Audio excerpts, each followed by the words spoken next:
नमस्कार मित्रों, आज हम बात करेंगे उस पवित्र ग्रंथ की जिसे केवल एक धार्मिक पुस्तक कहना बहुत छोटा शब्द होगा। श्रीमद् भागवत गीता ग्रंथ ही नहीं बल्कि जीवन जीने की कला भी है। यह हमें सिखाती है कि दुख में धैर्य कैसे रखें, सुख में अहंकार कैसे ना आने दें, कर्तव्य कैसे निभाएं और जीवन के हर युद्ध को कैसे जीतें। गीता का उपदेश कुरुक्षेत्र में युद्ध भूमि में दिया गया था, लेकिन इसका ज्ञान हर मनुष्य के मन के युद्ध के लिए है। नंबर 1, कुरुक्षेत्र का युद्ध। महाभारत का युद्ध केवल पांडवों और कौरवों का युद्ध नहीं था। यह धर्म और अधर्म, सत्य और असत्य, कर्तव्य और मोह का युद्ध था। जब अर्जुन अपने ही सगे संबंधियों को युद्ध भूमि में देखता है तो उसका मन विचलित हो जाता है। वह कहता है, हे कृष्ण, मैं अपने ही लोगों को मारकर राज्य, सुख और विजय नहीं चाहता। उस समय अर्जुन का धनुष हाथ से गिर जाता है। वह शोक, भय और भ्रम में डूब जाता है। यहीं से गीता का जन्म होता है। नंबर 2, मानव मन की स्थिति कैसी होती है। अर्जुन कोई साधारण व्यक्ति नहीं था, वह एक महान योद्धा था। फिर भी वह टूट गया। क्यों? क्योंकि वह मनुष्य था। वह भी जीवन में हमें कठिन निर्णय लेने पड़ते हैं। अपनों के विरुद्ध खड़ा होना पड़ता है या कर्तव्य और भावना टकराते हैं, तब हम भी अर्जुन बन जाते हैं। गीता हमें बताती है, कमज़ोर होना गलत नहीं है, लेकिन उसी अवस्था में रुक जाना गलत है। सच्चे गुरु। श्री कृष्ण अर्जुन के एक सच्चे गुरु थे। श्री कृष्ण अर्जुन को उपदेश देते हैं कि लेकिन वे उसे मजबूर नहीं करते हैं। वे कहते हैं, मैंने तुम्हें ज्ञान तो दे दिया है, अब निर्णय तुम्हारा है। यदि यही सच्चे गुरु की पहचान है। अब बात करेंगे गीता का मूल यानी आत्मा का ज्ञान किस तरह से हमें मिलता है।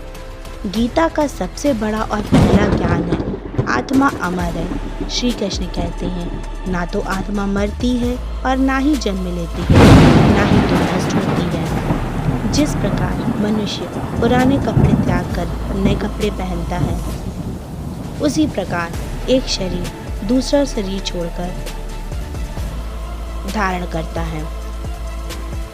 जब आत्मा अमर है तो मृत्यु का भय क्यों। अब यहाँ बात करेंगे कर्म का सिद्धांत यानी कि कर्म योग। गीता का सबसे प्रसिद्ध उद्देश्य है, कर्म करो, फल की चिंता मत करो। इसका अर्थ यह नहीं कि फल मिलेगा ही नहीं। इसका अर्थ यह है कि फल पर अधिकार मत जमाओ, क्योंकि फल कई कारणों पर निर्भर करता है, लेकिन कर्म केवल तुम पर निर्भर करता है। जो व्यक्ति परिणाम के भय से कर्म नहीं करता, वह जीवन में कभी आगे नहीं बढ़ सकता। अब यहाँ बात करेंगे निष्काम कर्म, बिना स्वार्थ का कार्य। निष्काम कर्म का अर्थ है कर्तव्य को ईश्वर को अर्पित कर देना।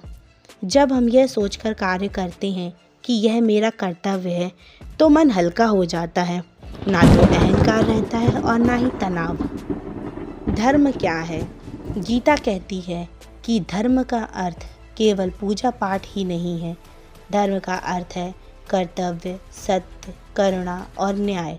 जिस तरह से एक माता का धर्म होता है अपने बच्चों की रक्षा करना, एक शिक्षक का धर्म होता है ज्ञान देना, एक राजा का अर्थ होता है प्रजा की रक्षा करना, बिल्कुल इसी तरह से हर व्यक्ति का धर्म अलग अलग होता है। भक्ति योग यानी प्रेम का मार्ग। गीता कहती है, जो मुझे प्रेम से स्मरण करता है, मैं उसका पूरा ध्यान रखती हूँ। भक्ति का अर्थ केवल मंदिर जाना ही नहीं होता।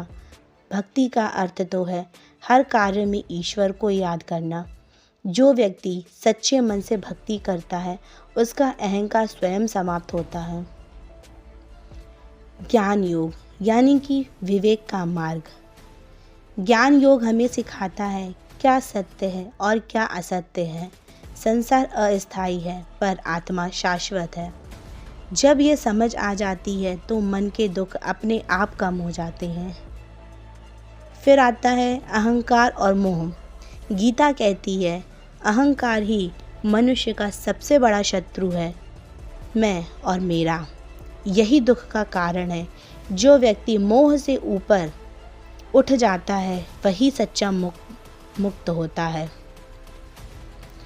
फिर आता है क्रोध, लोभ और भय। गीता बताती है कि क्रोध से बुद्धि नष्ट होती है, लोभ से विवेक समाप्त होता है और भय से शक्ति चली जाती है। और असफलता इसलिए कहा जाता है श्री कृष्ण कि कहते शांति हैं, ही जो सबसे सुख बड़ा दुख बल है। जय पराजय में समान रहता है, वही सच्चा योगी होता है। जीवन में उतार चढ़ाव तो आएंगे, लेकिन संतुलन बनाए रखना ही गीता का संदेश होता है। मृत्यु का भय क्यों व्यर्थ है? जो आत्मा को जान लेता है उसे मृत्यु का भय नहीं रहता। मृत्यु अंत नहीं है बल्कि परिवर्तन है। गीता और आज का जीवन, आज का मनुष्य तनाव में है, डर में है, भविष्य में है। गीता कहती है वर्तमान में जियो, कर्तव्य करो और भविष्य पर भरोसा रखो। श्री कृष्ण का अंतिम उपदेश, सभी धर्मों को छोड़कर मेरी शरण में आओ, मैं तुम्हें मुक्त कर दूंगा। इसका अर्थ है अहंकार छोड़ो, डर छोड़ो और सत्य के मार्ग पर चलो। मित्रों, गीता केवल पढ़ने की पुस्तक ही नहीं बल्कि जीने का मार्गदर्शन भी है। यदि हम गीता को समझ लें और थोड़ा सा जीवन में उतार लें तो जीवन सरल, शांत और सफल बन सकता है। यदि आपको यह गीता का ज्ञान अच्छा लगा हो तो वीडियो को लाइक, शेयर, सब्सक्राइब ज़रूर करें और कमेंट में जय श्री कृष्ण अवश्य लिखें।